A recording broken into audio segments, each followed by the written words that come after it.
Leandro, você nasceu em Araxá, descendente da família dos Porfírio, né? Bisneto do maestro Elias Porfírio de Azevedo, maestro da nossa escola de música aqui.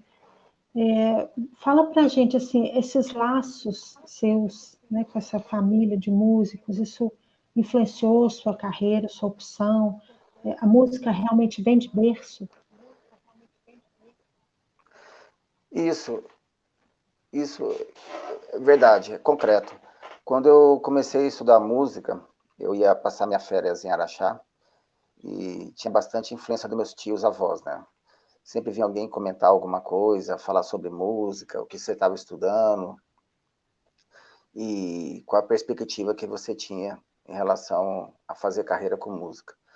Então eu comecei estudando violão e por ouvir falar que eu tinha um tio, né, o Evandinac, que era flautista, acabei optando pela flauta transversal. E fiquei nesse instrumento, né? Comecei com flauta doce, porque era criança, tinha 9 anos na época. E quando foi Uhum, que eu tinha 12 anos, eu comecei a tocar flauta transversal. certo. Leandro, e por que o estilo contemporâneo? Eu comecei a fazer meus estudos em Paris, né? E tive que estudar todos os estilos da música, né? Barroco, romântico, moderno e contemporâneo. O estilo que eu Uhum, mais me identifiquei foi o contemporâneo, porque ali você estuda todos os limites possíveis do instrumento, aliado à virtuosidade. Então você aprende a trocar os caprichos de Paganini com todas as técnicas elaboradas do violino. Então, quando você diz que você é um flautista contemporâneo, quer dizer isso não tem limites. Você toca e abrange todos os limites possíveis técnicos do instrumento. Você toca a flauta transversal com o som de uma flauta japonesa, shakuhachi, oboe. Você faz o som de uma flauta bansuri indiana. Você faz a flauta egípcia naia. Você utiliza todos os recursos que a flauta transversal possa tocar as outras flautas na flauta transversal, né, de uma maneira melhor, mais afinada e mais abrangente. nossa, desafiante demais, né? Leandro, qual que é a sua principal referência na flauta transversal? Quando Sua eu comecei a referência? estudar, era João Dias Carrasqueira, que foi meu professor. Ele é flautista de São Paulo, viveu na Lapa. Então eu tinha ele como referência. Ele escrevia choro, ele influenciava a gente a tocar vários estilos, né? Tanto erudito como popular. E aquilo ficou marcado um tempão na minha vida como estudante. Depois, quando eu comecei a passar para a fase semi-profissional, aí eu comecei a me identificar com os flautistas franceses. Comecei a ouvir gravação do Jean-Pierre Rampal, Alain Marion, Ariel Nicolet. Ariel Nicolet é suíço. Aí você me despertou a Sim. vontade de estudar na França, porque a França sempre teve uma grande tradição em flauta, né? E eu sabia que lá eu ia ter a melhor formação. Nossa, excelente. Tá? A França foi um país assim muito crucial na sua carreira, né, Leandro? Muito É, importante para você. Então, desde a época de Luís XIV, né? Para fazer lembrar as pessoas que não conhecem muito a tradição da escola francesa, era a época dos Três Mosqueteiros, né? uhum, E essa época aí os franceses já eram os melhores flautistas do mundo. Eles adoravam a flauta, enquanto na Europa eles faziam flauta de madeira e tentavam desenvolver esse instrumento através dos bons luthiers, os franceses fabricavam a flauta com marfim de elefante. Isso, em termos de sonoridade, corresponde à flauta de ouro hoje. Então, Mozart não gostava muito de escrever para flauta, né? Tanto é que ele, quando ele chegou em Paris, que ele viu o rei tocando com a filha tocava harpa, isso despertou nele um enorme interesse em escrever para flauta. Então, todos aqueles grandes concertos para flauta de Mozart, os quartetos, ele escreveu em Paris depois que ele viu os flautistas franceses tocarem, né? que legal, muito bom. Leandro, no convívio com seus mestres, qual deles assim, lhe trouxe mais ensinamentos de vida? Ah, quem me falou muito, né, sobre o aspecto social e profissional foi, na verdade, um oboísta francês de carreira internacional. A gente fez vários concertos juntos, Ele é considerado o maior oboísta de todos os tempos. Ele teve uma formação quase que autodidata, né? Uhum. E ele me falava que, além da parte profissional de você ser um grande músico, você tem que desenvolver a parte social, né? São duas coisas que alinham junto. Então, você não pode ser um grande músico, ter uma grande carreira, se você não saber desenvolver boas amizades, bons contatos, ser bem quisto, bem visto, né? Não se Sim, queimar por pequenas coisas. Isso aí favorece você ter uma boa imagem e visibilidade profissional. com certeza, um excelente ensinamento. Muito bom. Leandro, fala para mim como que foi o seu ingresso. Você tinha comentado comigo quando você veio para a França, desde a data da fundação da escola, da universidade, você foi muito bem colocado, passou em primeiro lugar. Então, nessa época, eu era aluno da Universidade de Campinas, a Unicamp. Eu fazia bacharelado em flauta transversal e fui pleiteado com uma bolsa no Festival Internacional de Campos do Jordão. Lá eu conheci um grupo de música contemporânea, eram franceses de Paris, lá tocavam, né, e tinha todo um legado. Eles me convidaram para fazer um teste lá, né, para fazer um áudio, uma gravação em vídeo, mandar currículo e começar a fazer o contato com a escola. Aí eu fui Sim. aceito, né, mandaram uma inscrição, na qual eu me interessei, e em seguida eu fui viajar para Paris e fui me apresentar na escola para ver qual o nível que eu ia ser, né, inscrito no curso. Para minha surpresa, eu já entrei no curso superior de música, que é o bacharelado aqui no Brasil, e pela pontuação, eu já entrei no segundo ano. E já estava no ranking deles lá, né, de pontuação, de currículo, eu estava em primeiro lugar, passei em primeiro lugar. E no desenrolar do curso, eu fui fazendo vários concertos, várias apresentações, né, todas elas eram performance em teatro, que era aberta ao público, né, o público também dava nota, e consequência disso, durante todo o ano que eu estudei, eu fui ganhando primeiro lugar em todos os concursos, e somando pontos, né. No final do curso, eu terminei como medalha de ouro, concluí o curso superior de música com a medalha de ouro, e essa escola foi fundada em 1724, a Escola Nacional. E lá tem um quadro, né, na sala de honra, de concerto, com os melhores alunos desde a sua fundação. Aí, em 1997, eu fui contemplado com isso, né? Maravilha. Parabéns. É um orgulho muito grande para a gente, Leandro. Eu tenho certeza que você está realmente assim fazendo jus a um verdadeiro músico porfírio que é. Né? A sua família é muito importante para a gente aqui em Araxá.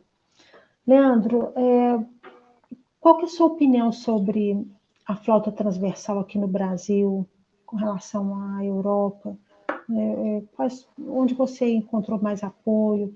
Seus principais desafios que você enfrentou? O, o ensino da música no Brasil, ele é mais relacionado à música popular brasileira, né? A gente fala de flautistas no Brasil, o pessoal já logo pensa em Altamiro Carrilho. Então, o nosso foco aqui, a nossa formação, se deve mais a samba, ao pagode, ao choro. A gente fica mais restrito a essa área, né? Então, até que os músicos mais conhecidos no Brasil atuam nesse segmento. Uhum. Mas a escola europeia, ela teve uma influência muito grande no Brasil, né? Na época de Dom Pedro II, quando fundaram o Conservatório Brasileiro de Música, trouxeram para cá um flautista belga, que era na época conhecido internacionalmente, chamava Mathieu André Reicher. Ele foi o professor, né, de um dos maiores flautistas brasileiros, que é o Patapo Silva, que é lembrado até hoje. Então, nessa época, a música começou a crescer no Brasil, através da mistura da polca, da mazurca, né, com os ritmos brasileiros. E daí saiu o choro, né, que hoje é conhecido até hoje. Uhum. Maravilha. Leandro, então, você fala vários idiomas. Quais são eles? Então, vou começar pelo princípio, assim, né? Não foi nada assim de estalo que eu comecei a adquirir esse conhecimento. Eu fui morar na Cidade Internacional Universitária de Paris, É um campus universitário, vamos dizer que é mais ou menos o tamanho da Unicamp aqui em Campinas. E lá tem uma casa de cada país. Tem a casa do Marrocos, a casa do Canadá. Então vamos dizer que lá tem perto de 100 casas do mundo inteiro. Cada casa tem 500 vagas para estudante, mas é obrigatório que 30% dessas vagas sejam oferecidas para outros países, né? Tem que ter uma troca cultural. Sim. Então, quando você termina o colegial na França, né, o segundo grau, você fala francês e mais 2 línguas como opção. Geralmente eles falam alemão e inglês. E eu gostei, né, de conhecer pessoas poliglotas, e aí eu fui morar na casa do México, fiquei morando lá. Obviamente, quando você convive com o mexicano o tempo todo, você acaba aprendendo. Depois eu fui para a casa da Itália, convivia com os italianos. E uma coisa que me chamou a atenção quando eu estava na Orquestra Sinfônica Internacional de Paris, que lá é a orquestra da cidade universitária, praticamente tem gente do mundo inteiro, né? E nos ensaios eu falava português, o italiano conversava comigo em italiano e o espanhol respondia na língua dele. E passando 15 dias, a gente se entendia, né? Que são línguas próximas, latinas, então isso aí trouxe uma certa flexibilidade em aprender. E lá tinha curso grátis, né? Na Maison da Itália, na Maison do México. Aí eu ia fazendo esses cursos. Isso aí foi me adiantando conhecimento. E como lá eu encontrava com eles com certa frequência, né? Eu botava isso em prática. Então ficou fácil acesso para mim o italiano, o espanhol, o francês e o inglês. Lógico, né, que é como música, né? Se você não pratica, você esquece. Outro dia eu estava num restaurante aí, apareceu um casal de italiano, começou a conversar. Eles começaram a falar certas gírias que eu já nem lembrava mais, né? Então, mas é uma coisa assim que favoreceu bastante meu aprendizado em idiomas. Foi morar numa cidade internacional universitária. Muito legal, muito bom. Leandro, quais foram os seus principais trabalhos no exterior e no Brasil? Algum deles assim te deixou mais saudade? Você sente falta de algum em especial? Eu consegui passar nos concursos, nas orquestras em Paris. Eu fui primeira flauta em 3 orquestras, né? Óbvio que a gente passa por um período probatório, que praticamente a orquestra pode errar e quem passou não. Em janeiro eles te enviam todas as partituras originais de todos os concertos o ano inteiro. Entrega a programação em janeiro. Os ensaios começam em março. Isso é na primeira temporada. A segunda temporada, né? Vamos trocar as bolas, né? Essa que eu falei é a segunda temporada. A primeira temporada começa em setembro e eles passam também as partituras até janeiro do que vai ser tocado. Como você recebe tudo antecipadamente, você não pode errar nada. A cobrança é muito grande, né? Então você vive assim sob pressão assim total. Todo mundo pode errar e você está ali, né? Entrou no concurso, não pode errar. Mas assim, tirando essa parte assim que me ajudou bastante a desenvolver, que a cobrança é muito grande, eu fiz um CD com um percussionista aqui no Brasil, chama João Dalga Larrondo, ele foi percussionista do grupo Anima. A gente trabalhou para fazer esse CD, ganhamos um concurso aqui na Prefeitura de Campinas, o FIC, e resolvemos botar em prática tudo que a gente aprendeu na França. Foi um trabalho assim bem articulado, vagaroso, e o resultado do CD foi muito bom. Tanto que quando eu viajei para o exterior depois, né, eu tive no Canadá, tive na França, eu fiz uma distribuição desse CD e entrei em contato com várias agências. Então, caiu o microfone aqui. Eu Ele estou te foi, ouvindo. ele foi contemplado em vários prêmios do mundo todo, né? Então, recebeu Maison Rosa da Maison Canadá, Maison de la Radio France, Maison Belgique, Maison Suisse. E hoje ele está na Biblioteca Nacional de Washington, como um dos 10 melhores CDs instrumentais de todos os tempos. Nossa, que maravilha. Maravilha, parabéns, Leandro. Leandro, esse foi um dos prêmios, né? E outros prêmios que você recebeu na sua carreira de música? Durante o curso, né, de flauta, eu acumulei vários prêmios, né, como melhor intérprete de música contemporânea, melhor intérprete de música barroca.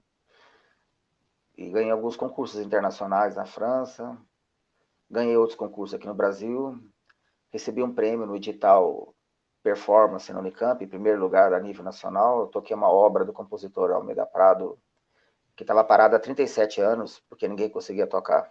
Ele escreveu para flauta e orquestra. Ele escreveu para um flautista suíço, um virtuoso na época, mas ele também não conseguiu tocar. Eu prometi para ele em vida que eu ia gravar. Como teve um japonês aqui no Unicamp, Daisuke Shibata, ele é maestro e pianista de carreira internacional, ele topou o desafio. E conseguimos, enfim, realizar essa proeza, né? Botar esse concerto em prática, gravamos, ele foi divulgado pela TV Unicamp ao vivo, a sala de concerto lotou, e para mim foi uma proeza, assim, a ponto máximo, né? Que eu consegui colocar uma obra desse nível em execução. Imagino. Muito bom mesmo. Leandro, como ser humano, o que que alimenta você? Qual que é o seu propósito de vida? Olha, como dizem meus professores na França, né? Tente fazer aquilo que te faça bem, né? Que te exalte todo dia, te deixe de bem com a vida. Porque vocês me disseram assim, vocês me disseram, olha, procure aquele lugar que você more bem, viva bem, tenha bons amigos e guarde boas lembranças, né? E eles falaram assim, o melhor investimento da vida é viajar. Viajar, adquirir conhecimento e estudar. E ele falou assim, faça isso o máximo que você puder, né? Porque a cada 5 anos muda a economia, o mundo se transforma e a gente acaba mudando o foco. Mas assim que houver a possibilidade, conheça outras culturas, vá conhecer outros músicos, adquirir conhecimento. Se chegar aos 50 anos e olhar para trás, você vai ver que a vida é um sopro, né? Passou e foi rápido. Então, de Realmente. repente, você pega aquelas fotos antigas, olha e fala assim, nossa, parece que foi ontem. Olha aqui, eu tocando flauta em 1975, eu tocando flauta em 1989. Até esses dias mandaram para mim uma foto, eu tocando aqui em Campinas em 84. Então você vê que você olha para trás, você olha o currículo, né? Não dá para escrever tudo que você fez, mas fica um legado bem grande, né? Com certeza. E você se sente realizado, Leandro? Olha, vamos dizer assim que foi tudo aconteceu muito rápido, né? Eu não esperava assim ter entrado na Unicamp, né? Não esperava em pouco tempo estar em Paris e foi muito intenso, né? Essa mudança. Em pouco tempo eu já estava tocando nas orquestras, estava fazendo carreira, estava conhecendo os maiores flautistas do mundo, né? Aí eu chegando no Brasil, eu tive a oportunidade de trabalhar em outros lugares. Eu fui para Manaus, Belém, fiz muita coisa em Goiânia. E minha vida não parava, né? Tava sempre em trânsito. E gravei com artistas famosos, fiz concertos importantes. Então vou dizer que assim, até os 45 anos que eu estava a todo pique, todo vapor, eu fiz muita coisa interessante, muita coisa boa. Quando eu fui para Montreal, eu senti que lá faltava um pouco da música brasileira. Eu fui cobrado em relação a isso, né? Todos os meus concertos lá. O agente cultural me disse: olha, se você veio aqui para tocar Mozart e Bach, né? Você fica no Brasil, porque se é brasileiro, você tem que tocar música brasileira. Então, meus concertos lá era Vila Lobos, Camargo Guarnieri, né? E por aí vai. E no fim de uma turnê que eu fiz lá, com uma pianista russa, a gente fez alguns concertos, eu acabei fundando o Clube do Choro, que está ativo até hoje, né? Não tinha chorinho lá em Montreal. Então eu dei esse pontapé inicial, cultural, a gente foi parar na televisão, damos entrevista, foi bem interessante. Leandro, Oi. em termos dos seus objetivos para o futuro, onde é que você almeja chegar? Então, eu já consegui assim realizar 80% do repertório mais significativo para a flauta transversal. Me resta assim poucas possibilidades de executar os 20%. São repertórios assim muito difíceis. Inclusive um deles foi um concerto escrito para mim em Paris, chama Mur Orbe, concerto para flauta e grande orquestra. É um concerto, assim, desafiador. Eu tentei tocar esse concerto com várias orquestras, mas quando eu mando em PDF as partituras, aí os maestros hesitam um pouco, né? Porque é um concerto de alto risco. E entre outros também, né, que estão escritos por aí, que o Joaquim Rodrigo, é sempre um grande desafio. Então, é meio difícil você calcular assim, eu vou almejar mais, né? Porque, como eu te disse anteriormente, eu consegui alcançar isso em muita coisa que eu fiz e sobrou muito pouco a ser realizado. Toquei onde eu quis, estudei com quem eu quis, morei onde eu quis. Então, eu alcancei muita meta, muito objetivo, né? E sobrou poucas possibilidades. Quando eu penso em fazer alguma coisa, aí vem a política cultural do governo e corta verba, corta projeto, corta um monte de coisa. Então a gente fica assim, né, meio de asa cortada, né? A gente quer voar Uhum. e não pode, né? Sim, Fica mais ou menos nesse plano aí. sim.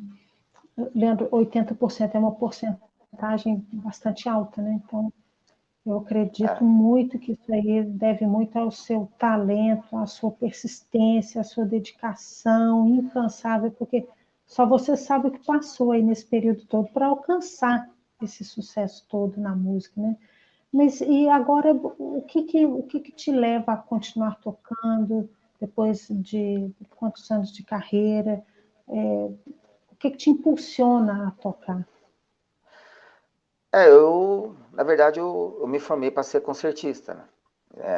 Atuar no palco, performance, ter uma vocação para mais ou menos nesse objetivo. Então, todas as minhas provas eram no palco, aprendi a me posicionar perante o piano, perante ao público, e, e até um desenvolvimento psicológico, né? Para atuar bem, independente das circunstâncias. Só que Com a vida dá certeza. mil voltas, né? A gente não planeja bem o futuro. Chegando ao Brasil, eu consegui fazer muita coisa como solista, mas, como eu te disse, né? Os planos do governo mudam, a gente tem que mudar também. Eu acabei me tornando professor. Aí eu fui dar aula na Universidade Estadual do Amazonas, na Universidade Federal do Amazonas, em Belém do Pará, entre outras. E formei um grande número de flautistas, né? Vamos dizer aí que lá no Norte e Nordeste, a maioria que atua passou pela minha sala de aula. E eu me vejo assim, atuando como profissional nos dois sentidos, né? Tanto é que eu tenho uma aluna que ganhou o prêmio internacional nos Estados Unidos, né? Ganhou destaque, ganhou fama, ela estudou comigo. E outra que agora está em Paris, né? Está desenvolvendo uma boa carreira, está estudando por lá. E está mais ou menos trilhando o mesmo caminho que eu fiz. Então eu fico feliz, né, como Uhum. professor, porque acabei formando aí uma nova geração. Sim, sim. Esse trabalho de incentivo, né, Leandro, Ah, aos jovens aí na música é muito importante, né? Muito, muito sério. Leandro, seu principal trabalho hoje, qual que seria? eu estou entrando em contato com alguns músicos em Paris, né? Brevemente vamos fazer algumas lives, vamos tocar juntos à distância. E como eu te disse, né? Eu sou brasileiro, eu convido o pessoal da França para tocar comigo. Aí eles vêm com a seguinte resposta, né? Já que você mora no Brasil, vamos tocar música brasileira. Uhum. E aí vamos tocar chorinho, né? Tocar choro. Tem uma grande flautista lá em Paris que chama Sabine Boyer. Ela já esteve aqui no Brasil, já tocou em várias partes do mundo. Ela convidou outros músicos da França e vamos gravar essas lives, né? Já estamos definindo o repertório. Tem um músico lá que vai assessorar as gravações. E como nós estamos na quarentena e tudo se vive na internet, a gente vai partir para esse propósito, né? Vamos fazer entrevistas, vamos falar da Escola Francesa de Flauta, vamos gravar juntos. E aí tudo Sim, caminha nesse sentido. ótimo, muito bom. Leandro, e você comentou comigo sobre um convite que você recebeu recentemente, né, para ser professor titular no Festival Internacional de Música nos Estados Unidos. Conta para gente. Então, eu andei publicando meu trabalho na internet já há um tempo e isso despertou interesse deles. Então, como a Escola Francesa de Flauta tem reconhecimento internacional, e eu tenho um bom contato com esses professores e uma boa formação. Uhum. Além do meu trabalho na internet, eles ficaram interessados. E aí eu recebi o convite ano passado, mas entre o vai e vem burocrático, né, entre os dois países, que demora um pouco, e tudo que você pede no consulado tem que agendar horário, nem sempre as coisas acontecem como você previa, e esse convite acabou sendo adiado, né, mas eu fui convidado para ser professor no festival One World, né, que lá recebe flautistas do mundo inteiro, né, de todos os países. Então eu ia ficar sendo um professor, assim, que ia acabar trabalhando com jovens dos 4 cantos do mundo, né? Isso aí me tornou um bom atrativo. Eu fiquei feliz com o convite, aí partiu para o ano seguinte, que era esse ano. Eis que, né, surge a pandemia, explodindo do coronavírus, aí adiaram novamente para o ano que vem. Mas acredito que uma hora vai dar certo. Com certeza, você merece isso. Leandro, alguma decepção na música, nesse trajeto todo, nesses anos seus de carreira? Não, decepção nenhuma. Vamos dizer assim, né, meu professor Alain Marion falava que na vida o principal é ter sorte. E vamos dizer que eu tive sorte, né? Porque tudo que eu pensei, almejei, vamos dizer, eu consegui. Não esperava que fosse tão rápido assim, mas muitas coisas boas aconteceram, né? Achava Paris um desafio e eu fui ganhando pontos, fui ganhando público, fui fazendo concertos, me apresentei em vários lugares. Eu acabei tendo uma boa aceitação da crítica, do público, nas salas de concerto, dos jurados nos concursos, dos maestros que me aprovaram, dos grandes concertos que eu fiz com as orquestras. Eu toquei em algumas igrejas, né? Não sei se consigo lembrar de todas, mas uma delas quem tocava era o pianista Franz Liszt. Nesse dia eu era flautista da Orquestra Sinfônica da Academia de Música de Paris.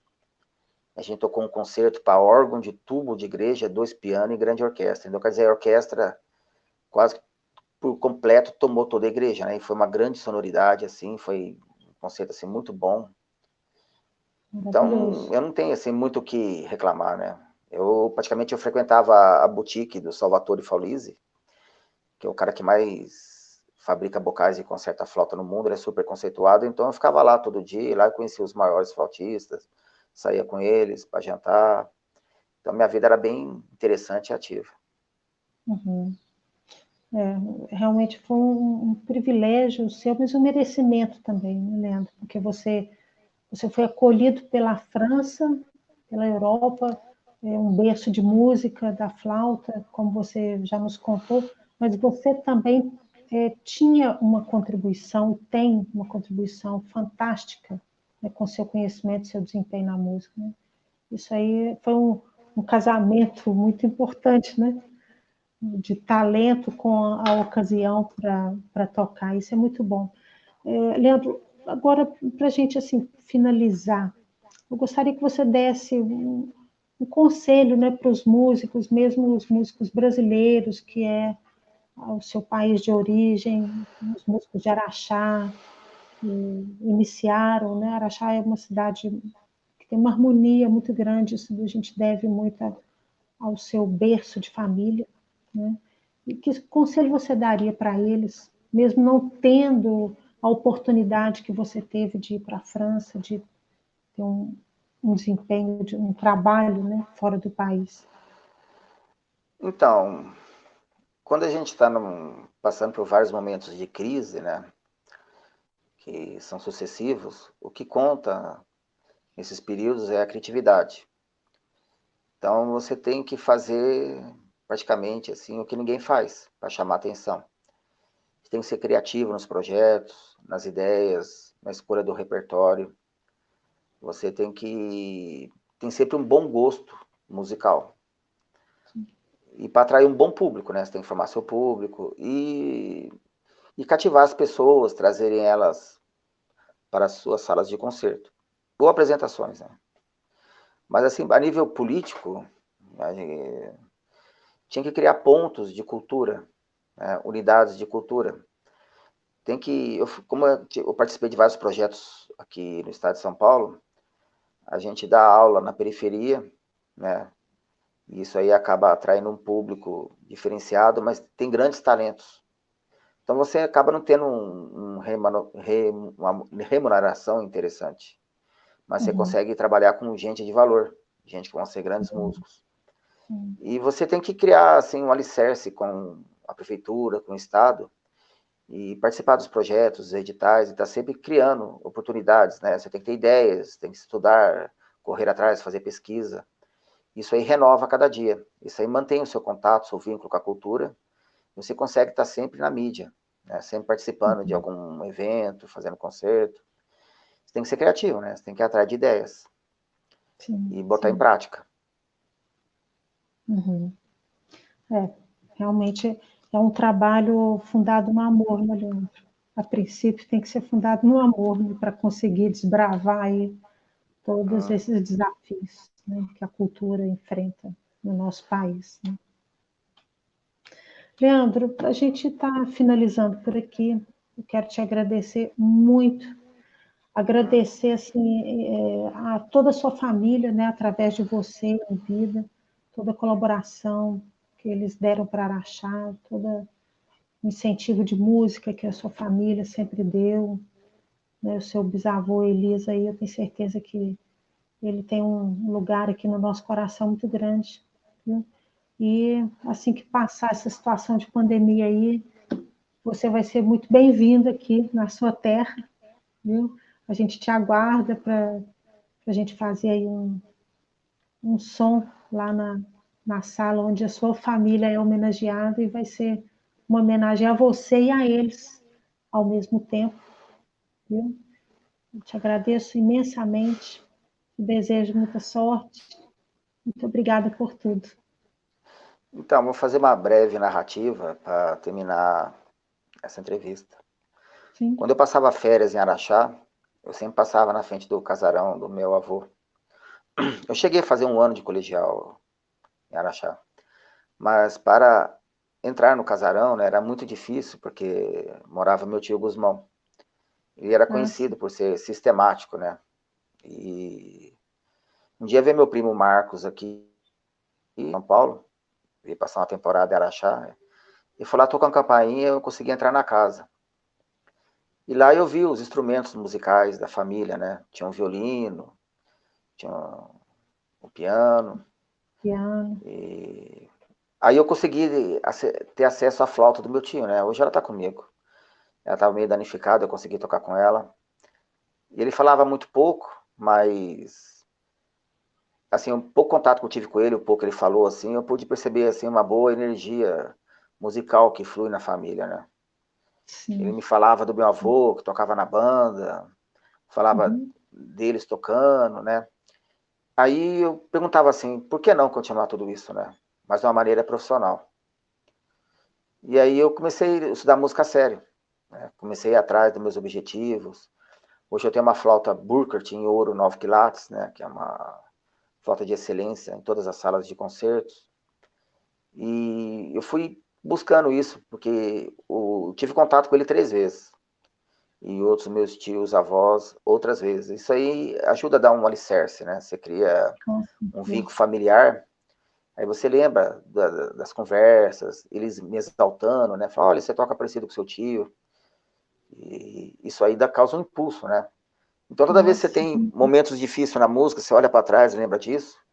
Isso aí ajuda a dar sequência. nossa, é. E aí Bem, eu creio esse vínculo e mantenho ele até hoje, né? A flauta do meu tio foi restaurada e tá novinha em folha. Quando eu vou tocar por aí com os alunos, olha que é uma flauta, né? Construída em 1888, tá aqui nas minhas mãos, né? Foi do meu tio. Aí a sonoridade é outra, a afinação é outra, eu explico, né? As chaves são diferentes. uhum, Então, essa é uma coisa assim, como diz o João Dias Carrasqueiras e outros professores que eu tive, é uma coisa que não pode parar, né? Quando você tem sim, uma linhagem de sangue assim, sim, isso torna-se um veículo forte. sim. É a memória deles viva através do seu talento, né? E do amor que você mostra, Leandro. Isso é uma coisa assim, muito importante, uma característica que eu vejo muito importante. É manter esse amor à família, esse vínculo. de amor, Isso. de consideração, de respeito por eles. Isso é maravilhoso. Isso é muito bom. Tá, eu agradeço o convite aí, a gente ter feito essa entrevista. Obrigada, Espero que, Leandro. espero que haja outras, porque como a gente tem um prazo determinado, né? Não dá para falar tudo o que eu quero. Também é uma Sim, sim. entrevista de 2 horas, cansa todo mundo. Mas a gente Mas pode. vamos fazer outras, com certeza. Eu vou Tá te bom, procurar, a gente vai organizar isso daí, ok? Que esse aqui tá fica bom. um primeiro contato. Um grande abraço Ok. para você, Leandro. Muito Outro, obrigada. de nada. Tchau, tchau. Tchau, tchau.